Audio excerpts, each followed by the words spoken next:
I think it's appropriate that we have a clown nose here. I'm pretty excited about that.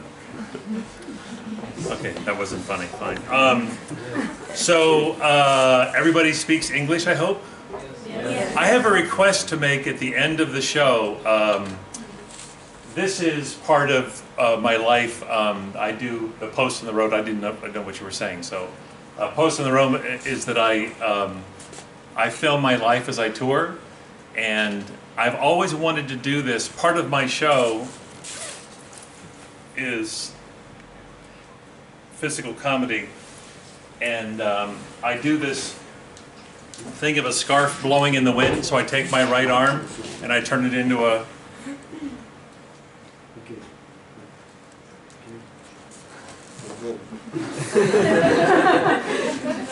I turn my right arm into a scarf blowing in the wind, like this.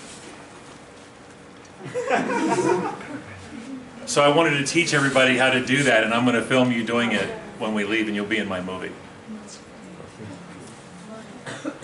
Okay, nobody was excited about that either. So we're going to start off with the video, but I do want to talk here for a second about what I do.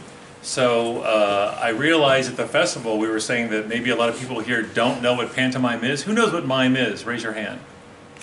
Who does not know what mime is? Raise your hand.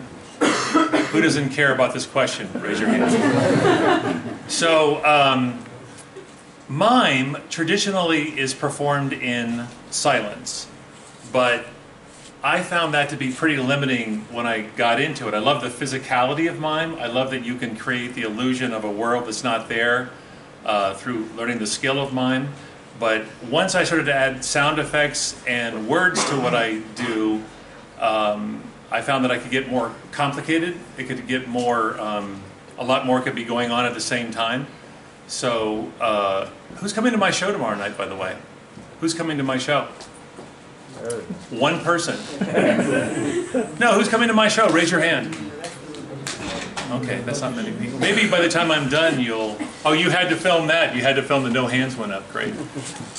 So, all right, so we're going to start off with the video. I do my stage show, I do Post on the Road, and I'm also a director. And let's take a look at this. I'm very curious to see how this goes. This is the first time I've ever showed any of my video to an audience that wasn't American or Canadian. So I hope you like it.